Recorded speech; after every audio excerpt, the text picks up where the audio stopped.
Fala, gente rica, como é que vocês estão? Doido, eu espero que muito bem. Sejam muito bem-vindos ao canal.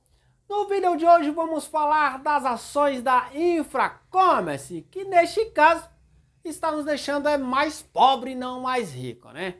Vamos entender esse resultado que foi desastroso e derrubou as ações em mais de 20% no último pregão e agora está ali, próximo dos 50 centavos. O resultado que trouxe junto com ele algumas interrogações, como por exemplo, o que será da Infracommerce daqui para frente, né? Por isso, se você ainda não for inscrito no canal, já se inscreva no canal e ativa o sininho das notificações para tu ficar por dentro dos assuntos. Aí já deixa aquele like, faz aquele comentário top line para dar aquele incentivo pro canal interagir com a galera. E sem mais converseiro, bora entender essa confusão aí da Infracommerce, que o trem tá feio. Lembrando que o conteúdo desse vídeo não sugere recomendação de investimentos e trata-se apenas de um conteúdo para te deixar informado.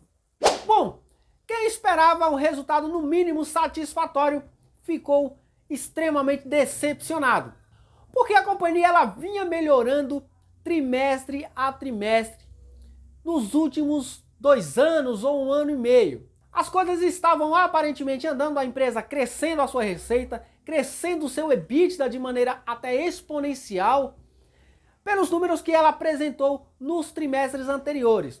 Só que vieram todas essas confusões aí, a empresa fez um novo aumento de capital, como já é sabido, para amortizar as dívidas relacionadas a M&As. Só que aí começou toda a confusão. E justamente no meio dessa confusão, a empresa apresentou o próximo resultado que já veio um pouco desagradável. Um pouco não, bastante desagradável, com um prejuízo de 110 milhões de reais no quarto trimestre de 2023. Aí as expectativas quais eram? O primeiro trimestre de 2024 vir melhor, obviamente, e também mostrando um novo norte, já que agora a empresa tem uma nova diretoria. Só que o que aconteceu foi totalmente ao contrário. O lucro, ou melhor, o prejuízo até deu uma melhorada do trimestre anterior para esse trimestre agora, mas as outras linhas do balanço vieram muito ruins. Vamos olhar. Vamos ler primeiro a mensagem da administração para entender um pouco como que essa nova administração da empresa está pensando sobre o negócio e o que eles pretendem fazer, quais são as perspectivas, né, da própria administração em cima da companhia. Aqui o nosso companheiro Ivan Urias, ele fala o seguinte: é com satisfação que eu me dirijo a vocês nessa divulgação dos resultados do primeiro trimestre de 2024, não apenas como novo CEO da Infracommerce, cargo que assumi em abril, mas como alguém que tem profunda admiração e respeito pela jornada da Infra até aqui. A história da Infracommerce pode ser resumida em inovação, empreendedorismo e crescimento contínuo. A trajetória de crescimento da Infracommerce, atingido no ano passado um faturamento de mais de R$1 bilhão, e a realização de múltiplas aquisições estratégicas, são testemunhas do potencial que essa empresa possui. Reconhecemos, no entanto, que os desafios no caminho foram importantes e se refletiram em conjunto a fatores macroeconômicos e setoriais na performance de nossa ação desde o IPO. Essa é uma realidade que nos demanda uma reflexão profunda e ação decisiva. Hoje estamos diante de um novo capítulo, um capítulo que nos convoca a abraçar a mudança com a mesma audácia e determinação que nos trouxeram até aqui. O Conselho de Administração decidiu por uma nova liderança, reconhecendo que a complexidade e o tamanho que a Infracommerce alcançou demanda uma evolução em nossa gestão. Eu me comprometo a estar à frente dessa transformação, tendo como grande prioridade a busca incessante por maior rentabilidade, lucratividade e geração de valor aos acionistas. O resultado que apresentamos hoje não reflete o nível que desejamos estar, mas é parte necessária deste caminho. Passaremos por momentos de ajustes e priorizações visando geração de caixa operacional e, nesse sentido, tanto este, bem como resultados dos próximos trimestres, refletirão esses ajustes no curto prazo, visando um ganho sustentável operacional e financeiro no médio prazo. Ou seja, o cara pretende já entregar resultado no médio prazo. Aí a gente precisa entender o que é médio prazo para eles, né? Não será uma jornada fácil, mas tenho plena certeza de que somos capazes de enfrentá-la, entregando ótimos frutos a todos os funcionários, clientes e investidores que confiarem nessa nova fase da Infracommerce. E essas são as palavras do senhor Ivan Murias. Agora vamos para os destaques. A gente vê um GMV total atingindo 3,2 bilhões no primeiro TRI, uma redução de 3,8% em relação ao mesmo período do ano anterior. A receita líquida totalizou 219 milhões de reais, crescendo 2,2%, comparado aí com o mesmo período também do ano anterior. O lucro bruto atingiu 54,9 milhões, com margem bruta de 25,1% e queda de 17 pontos percentuais nessa margem bruta. Aqui foi pancada. O EBITDA ajustado foi negativo em 5,5 milhões de reais, uma queda de 121%. Isso aqui preocupou bastante. A margem EBITDA ajustada também foi negativa em menos 2,5%, caindo 14,7 pontos percentuais. Um dado positivo foi com relação ao CAPEX, que somou 15 milhões e meio de reais, uma redução de 51,8%. Isso aqui a empresa já vinha reduzindo nos trimestres anteriores e ela havia prometido essa redução, né? Está investindo apenas no que é prioridade na manutenção das operações. E aqui eles informam que terminaram o trimestre com 3.344 infras em 9 países da América Latina. Aí é que nós vemos todos os dados que foram citados acima, né, nessa tabela aqui. Aí é que nós vemos alguns destaques, por exemplo, a receita líquida por números de funcionários teve um crescimento de 38,2%. O SG&A versus a receita líquida teve uma redução de 1,2%. SG&A são as despesas gerais e administrativas. O CAPEX com relação à receita líquida teve uma redução de 8 pontos percentuais, saindo de 15% no primeiro TRI de 2023 para 7% no primeiro TRI agora de 2024. Aqui no desempenho financeiro nós vemos outros destaques, como por exemplo o resultado financeiro que ainda ficou negativo, em menos 34,9 milhões de reais, mas com uma redução de 42,3%.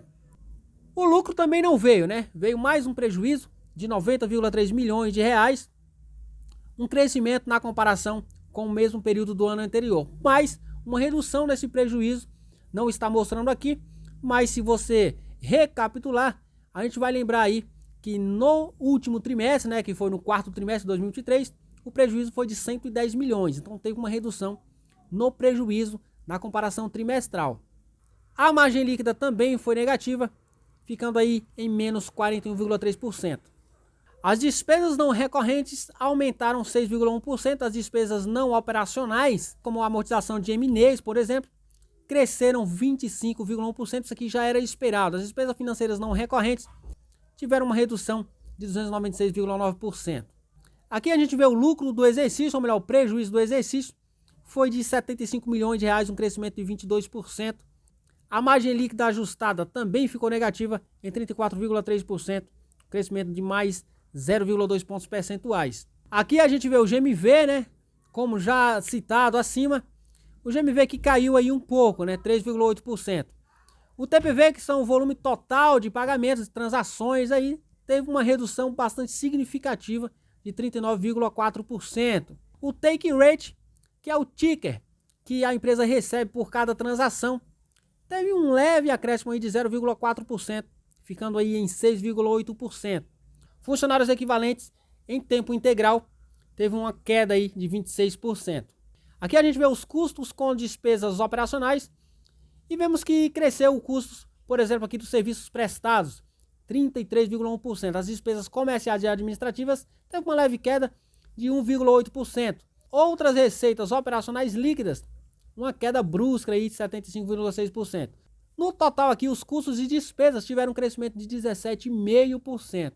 Aqui nós vemos um EBITDA que ficou negativo em 12,5 milhões de reais, uma queda de 164,6%. Isso aqui preocupou bastante. Aqui nós vemos a margem EBITDA, que já foi citada, né? Negativa, 5,7%, uma queda aí de 14,8 pontos percentuais. Aqui nós vemos as despesas relacionadas à fusão e aquisições com uma queda expressiva de 102,5%. Já era esperado, pois a empresa se capitalizou para isso, né? Aqui na parte de liquidez e dívida líquida tem algumas coisas que preocuparam bastante, né? Como por exemplo a queima de caixa de 52,3% e a dívida líquida que saltou 70,3%, pulando aí de pouco mais de 270 milhões de reais para 475 milhões de reais. A dívida líquida mais M&As cresceu 63,9%. Então é um ponto de atenção essa questão da queima de caixa e a questão da dívida líquida.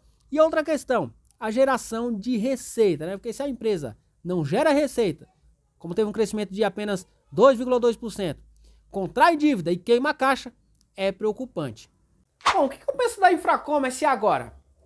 Pelo menos no meu ponto de vista, tá? É uma opinião minha. Depois dessa mudança de gestão, a Infracommerce perdeu a sua referência.